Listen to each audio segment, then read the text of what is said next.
Alright, it's been a little while since I've done a video like this, but I'm excited to get back to this style of video, and this is going to be one of the final components of my new setup and how I'm going to be able to run things.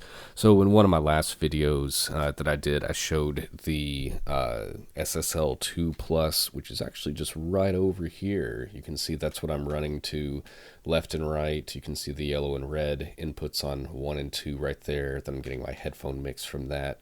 But it's really all about this today, and this is the EAE, or Elite Elite Acoustics StompMix 4, and this is going to be kind of a crucial thing that I'll be using going forward when I record my voice and stereo guitar at the same time, or even mixing multiple things. I've been having a lot of fun with this thing, just getting it figured out here. So what is this thing? It's kind of crazy. It's a mixer, essentially. It's a great utility pedal that's built into a pedal form instead of being like your typical mixer layout. So it has 4 inputs and 2 sets of outputs here. So you have like this hit one of the pad buttons on the back there. So you have this dual XLR 1/4 inch input that you can use here on channels 1 and 2, which can be provided 48 volts phantom power, which is what I'm using right now, why it's lit up there.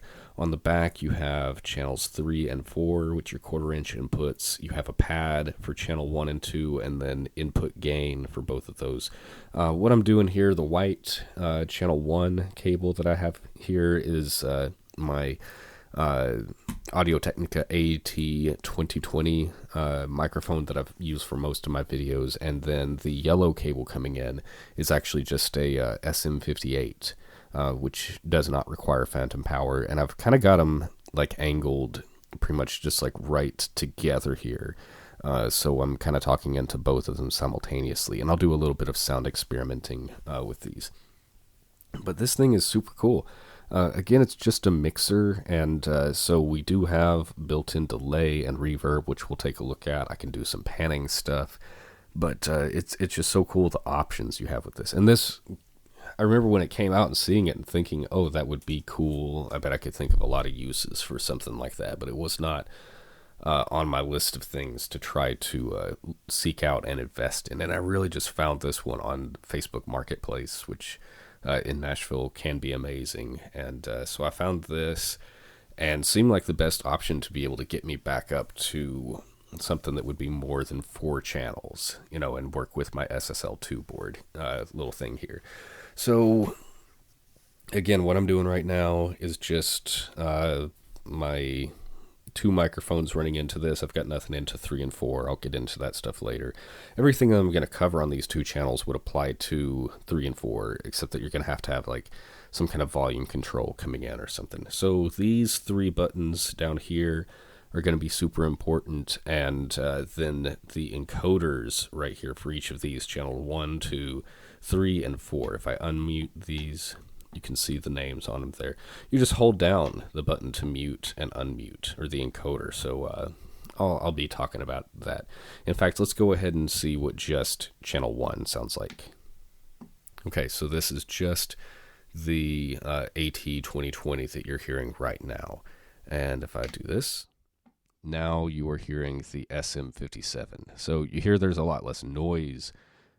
In an SM57, it's an SM58, essentially the same thing, just different grill on it there. For those not familiar, let's see. Pull it off the stand.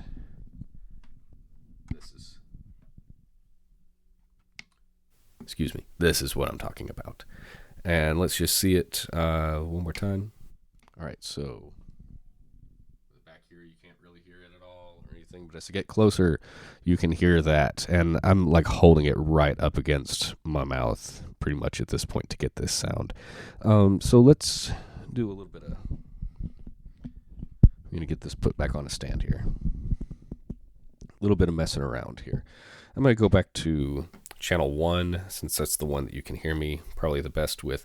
So there's a lot of different things to kind of consider with this. So if like I'm looking at the main mix right here and I hit page, that's going to take me through different pages of the main mix stuff there. So I think that's going to take me to like the aux mix. Now, I didn't cover this, but on the left side here, your outputs, you have left and right, 1/4 inch out, no XLR out on this, but you also have for out 2 your 1/8 inch out, and that can be assigned to be left and right main out, or it can be assigned to be an aux mix. So that is what that's talking about, and you could have like a completely separate mix coming off this, which is pretty cool, you know, with things that you could do with it down the line. If I hit page again, it takes me to the delay mix and which specific channel. You can only have it on one channel at a time, which I'm not sure if that's like a DSP thing or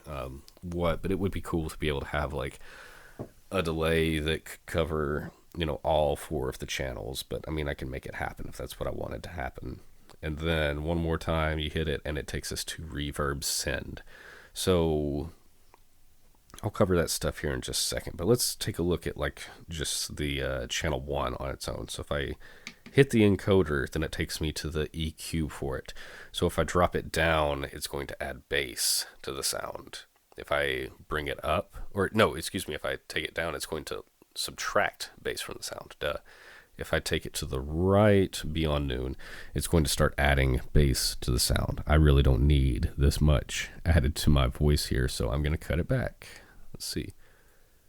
Right about there. Let's see. Then with the high, we can do this. I can bring it up and it gets really bright. You can hear. Bring it down. There we go. Bring it back up to the middle. And then within the mid, of course, you can adjust this, but you can also adjust the frequency that you're actually boosting there. So like with that all the way up, now I could go like, and you can hear the sweep. You can actually hear that kind of sweep as it's going there. You put about 1.2, I think is where it was at. Pull it back down, pull it out, put it back. There we go. Hit that encoder one more time. It's going to take us to this, which would let us flip the polarity or like the phase of the signal there. So I'm just going to leave that the way that it is. Right when you flip it, it doesn't really have much of a difference. Maybe when you have like 2 things going though, that's when that would come into play. And then you have this notch filter and frequency thing. It has a high pass mode or notch, and then for the notch itself, you can kind of adjust that and the frequency there. So that's kind of cool to be able to do on each of these. And then you have a gate, which is kind of nice, and a compressor for each channel. So for instance, you can probably hear a little bit of noise. If I bring this up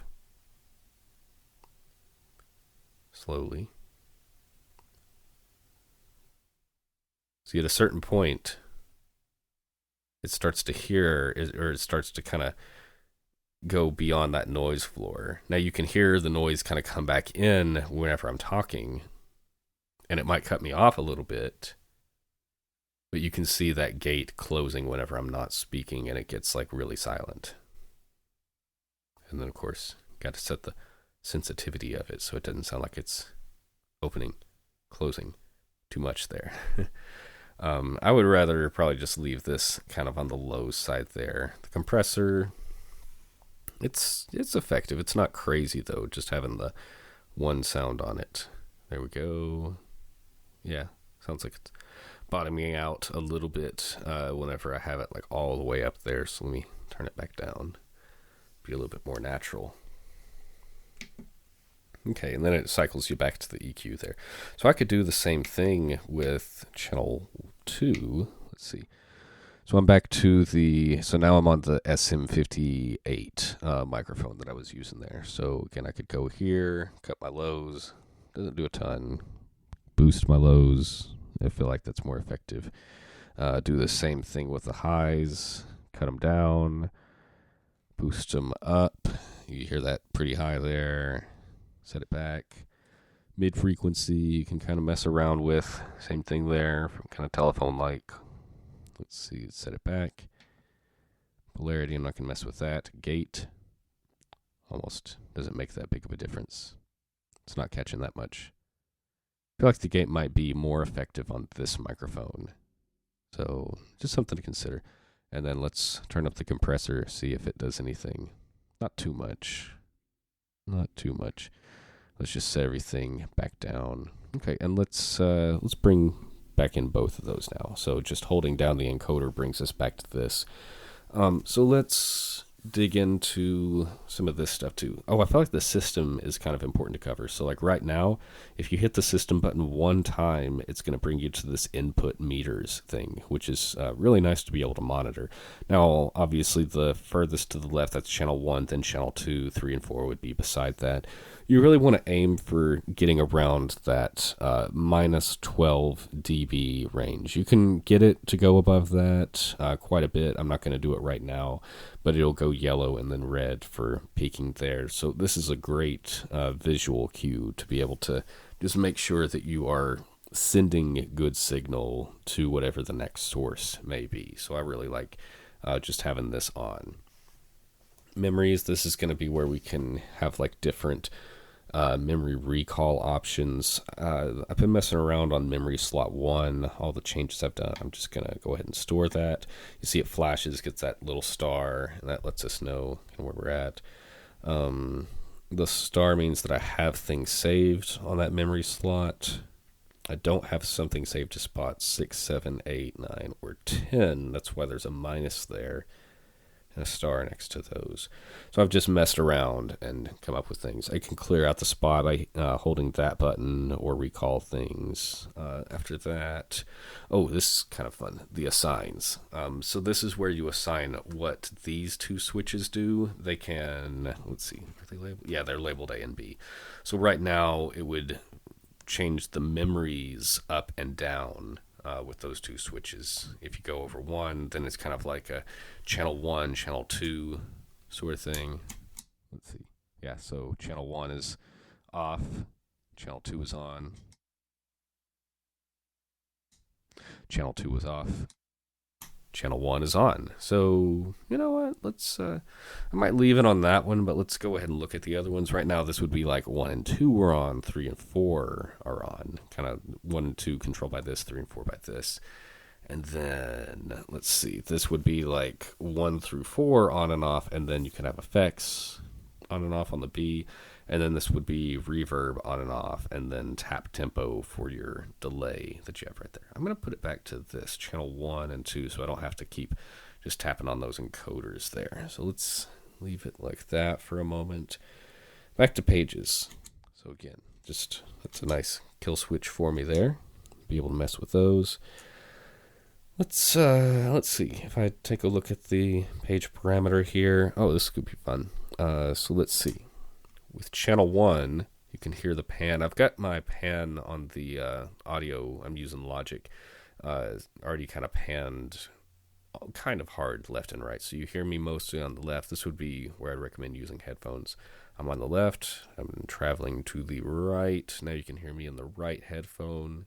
And then traveling back to the center. So you could have these set center, right, left panned. And that's pretty cool.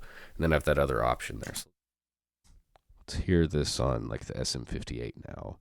So all the way to the left with the SM58, all the way to the right with the SM58, and then back to the middle with both of them on. Let's see, AT2020 to the left, SM58 to the right. It's a little less obvious when you do it like this. SM58 to the left and AT2020 to the right. And might just be a good idea just to put them both back towards the middle, or maybe you could offset the SM58 and it won't be quite as obvious there. So I'll set that one back there. Let's see. All right, let's keep on going. So the next page, or next parameter of this page, what am I looking at? Main mix, aux, blah, blah, blah. Yeah, we've done that. Main mix, okay, main mix pan, and then main mix level. So all the way up is like not a boost or anything, but you can cut down from here. Put it back. I like the 0 is all the way up, so that's good. That's all the parameters on the main mix page. The next page over would be the aux mix, and this is where you can change the aux pan and everything. Let's see, the aux level would be, you can say whether it's post or send on this. So you could like pass a dry signal through this, I believe is the purpose of that. And back to the aux mix. It did make me think there was one thing I forgot to cover down here, and that is what the mains are doing, or the output one. So out one is not just the left or just this one. It's the combination of these two and what it's doing. Output 2, I believe, has the same options for what it can do. So you're not going to hear any difference, but right now, like that headphone jack would be sending the same left and right main that you're hearing right now, but it could be the aux mix, it could be the main mix on the left side, the aux mix on the right. So you have a few options there with it. You won't be able to hear me if I change this, but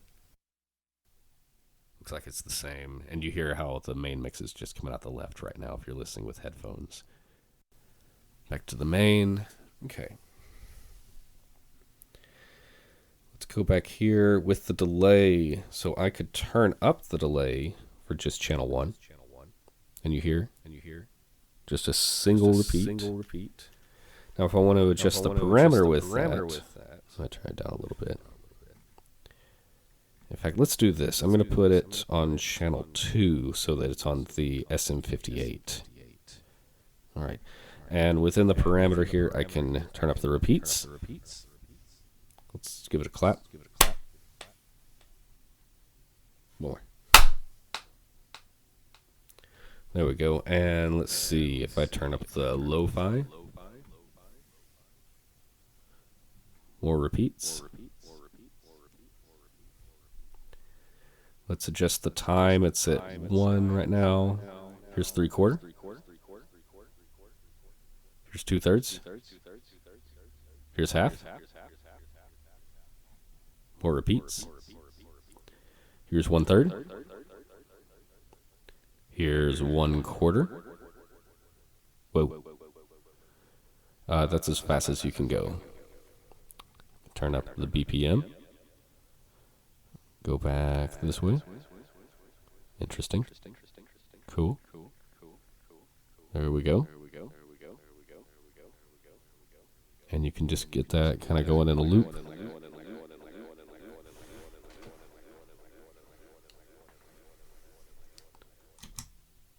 Of course, if I turn that off, then it goes away. That's interesting. So if I say things in here, then it's still listening.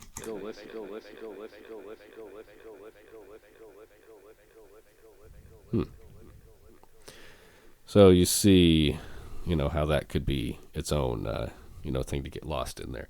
What's really fun is not the delay is okay, but the reverb is where it's really at. So let me go ahead and start messing with this. I'm going to mess with it on the SM58. So I've still got a regular mix coming through on the AT2020, so you can hear that. But now, when I switch to the SM58, you hear that. I feel like you get some background noise with this one. Let's see. Yeah. So, of course, this adjusts the amount of reverb that's going, but you can also hit the parameter page, and it brings you to this, where you can adjust the pre-delay. Bring that up. Pre-delay. Pre. Okay. Let's adjust the decay. This is the decay that I've adjusted. You hear how it's trailing like that. Let's mess with the tone. Tone down. Tone coming up. Tone going higher. Tone at the highest. Set it about back here. Let's bring up the shimmer. Alright, is it getting shimmery? Starting to hear the shimmer. The shimmer is coming in. There we hear it. Cool. Now I think that you can't have like individual delay mixes or reverb mixes for like both sides. I think you have to have like it's one reverb and then you're just adjusting the amount of it. So let's try this. Back to the is right here, and let's bring it up on this. There we go. Let's bring it down on the SM58.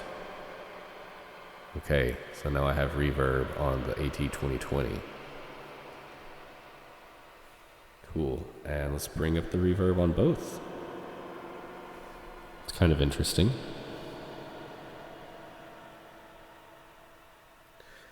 I don't know if we want that shimmer going the whole time. So we'll go back to the perimeter and cut that back down quite a bit. Let's cut down the decay a little bit too, and the pre-delay. We'll have our reverb stay on here. I'm just going to make it a little bit more manageable. There we go. All right, that's cool. And let's see, back to the pages and parameters, and back to the main mix. I guess the only thing I didn't really show so far is if I go to the system and, well, actually, I guess it would be, I got to go to the channel 1 here. And let's try reversing the polarity on one of these and see if it made much of a difference. Not a huge difference. I feel like it's, well, actually, you know what, that did make kind of a difference. A little bit more telephone-like whenever I do this, but if I'm back to here, so that's normal. Okay, let's see. So does that mean that they're both in phase with each other? This is the equals thing, and that's the equals. So this is when I'm in phase, and this is me throwing it out of phase like that. So yeah, in phase already. I guess that's good. I've got these two microphones set super close together. So I appreciate everyone watching the video up to this point. There was a few things in the manual that weren't very clear, and most of the videos that I've been finding online covering this thing are really just people showing like acoustic things. I'm killing that reverb. Really just showing like acoustic instruments plugged into it, and some of the mix stuff that you can do, and that's cool. But I feel like that is only like one aspect of what this thing can do. I see so much potential in it. In fact, yesterday I got my bass guitar and was using like all 4 inputs to run like this crazy mix where I had I had my MXR bass DI plus running into it through the XLR and receiving phantom power, but then I was also sending the input to an HX Stomp so that I could return in stereo, and then I was sending the parallel out to a separate channel as well. So like I said, 4 different sounds, like kind of all mixed together just on the bass guitar. I'm going to do electric guitar stuff, and this will be the type of thing where a lot of these videos where I'm speaking and recording in stereo as well, this is what I'll be doing. I'm not going to use 2 microphones like this. I'll probably just be using the AT2020, and then I'll most likely be using inputs 3 and 4 for the stereo stuff that I'll be doing, and then connected to the SSL2 Plus and then to Logic and everything. So again, this is a super cool pedal. I've had a lot of fun with it. I saw a lot of potential in it to begin with, and I continue to. I'm super happy with it, and I know that this cannot be a one-size-fits-all Swiss Army, can do everything type of thing. If I had request, and I know that adding features like this would affect the price point of it, but I do think that it would be stuff that would be super handy. Number one would be that this thing cannot operate as a interface itself. Like, it has a USB port on the back, which is used for doing updates and things, but you cannot connect this to a computer and use it as an interface on its own, which is, I think is, I don't know how complicated it is to add stuff like that, but it seems like such a missed opportunity for including that port, but not allowing it to do that. So I don't mind. I mean, I still get to use my SSL2 just to kind of daisy chain this thing with it, but that would be a huge thing. And the other thing as well would be some kind of MIDI implementation, to be able to control some of the parameters with a MIDI controller, to be able to control the panning, the switching between the 4 channels, going from memory 1 to memory 10, and in between, or up to 127. But I feel like I'm asking for a lot at that point there. But those are like the two biggest things that I feel like this thing is missing. It's not like they're in here and they're done bad, so it's not like I can fault them for that. But those are like the two things that, like, man, I wish this thing would be perfect if it could do those. So overall, again, nothing knocking this thing. I'm super happy with it. But man, it would be cool to have MIDI, and if this thing was an interface. I've already gone on long enough about this thing, and I appreciate anyone with interest in this who has stuck around this long. Let me know if you have any questions. It's going to be a part of the setup going forward, so even if it's not on camera, you'll probably still be hearing this thing. Again, thank you guys so much, and I look forward to doing this. This is actually the first video that I have done with the new setup, not using the Digio 2 board and everything. So this is hopefully the beginning of the new standard and quality that I'll be putting out. So I appreciate it, and I will talk to you again here soon. Thanks.